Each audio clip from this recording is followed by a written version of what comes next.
Institute for Family Studies, more than 50% of my audience will encounter pornography in their lives, and that's just as an American citizen. As younger people, you're actually more likely to encounter it than that. You may have already encountered it at some point in your life, or you probably will.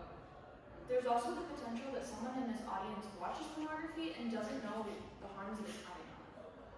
These harms include negative effects on your physical well-being, your mental state, and your relationships with others. And while this is common in almost all pornography users, most don't know about the effects. As young adults, we are the most susceptible to these harms, and it's something that I care a lot about because I know people who struggle with it, and I've really been trying to learn more to be able to understand and help them. I've heard several personal testimonies to this, and it's something that's very important to me. But today, my goal isn't to shame or convince anyone. All I want to do is arm you with facts and allow you to see the more serious side of pornography just so you can make decisions that are the best for your own well-being. So let's begin with the potential harms to your physical well-being. Pornography has serious health consequences, many with a focus on your brain. The study called The Psychosocial Aspects of Pornography concluded that porn can cause changes in your brain that are similar to what happens when you have a drug addiction. So you can see here, this is the brain of a normal patient. This is the brain of someone on heroin, and this is the brain of someone who regularly uses pornography. And if you notice, the person who consumes pornography has more malformations in their brain than someone who consumes heroin.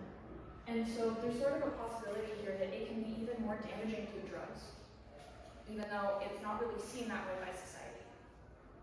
Porn also decreases the gray matter in the prefrontal cortex, as found in a study done by Kendrick J. Mueller.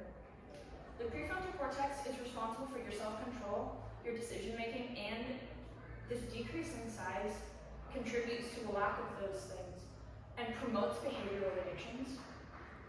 Porn consumption can impair your judgment and make you more, it has this cycle of making you more addicted by decreasing your ability to fight that addiction. Next is the mental health aspect of pornography.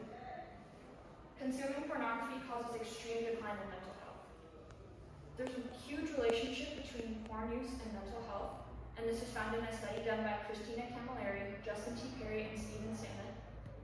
They had students from their college take a survey, and many of them reported severe depression, anxiety, and distress, and these all were directly correlated to how much pornography they were consuming.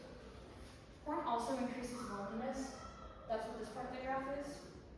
When you define loneliness as an emotion that signals your unsatisfied need for proximity, love, and security that's due to an unavailability of attachment, as Mark Butler does in one of his studies, you can see how easily pornography can increase your loneliness because it damages your ability to have healthy and functioning relationships, and when you manage to have these relationships, it disrupts your secure attachment in those relationships. There's also this cycle of lonely people turning to pornography to distract from their feelings, but since it fails to address the root cause, it can emphasize those feelings. Now, while your physical health and mental health are important, I also think relationships with others are very important.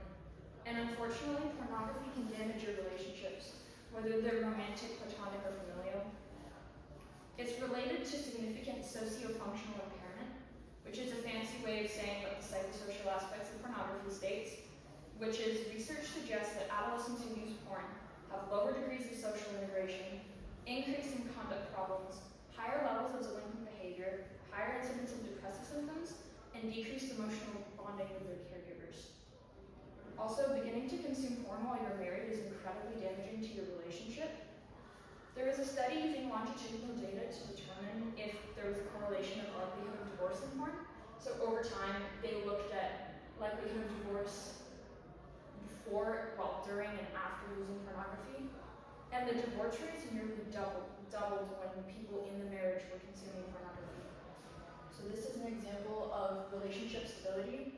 The more you use pornography, the lower it places your relationship in your life. And in conclusion, pornography it consumes your life, which is why I don't find it surprising that the effects of it extend to every aspect of your life. I understand that this can be a debated topic, So I chose to focus on 3 aspects that are backed by science: your physical health, your mental health, and your ability to form relationships, and the way that these can be damaged by pornography. I'd like to end this by reiterating that I don't intend to enact change or scare people or provide judgment.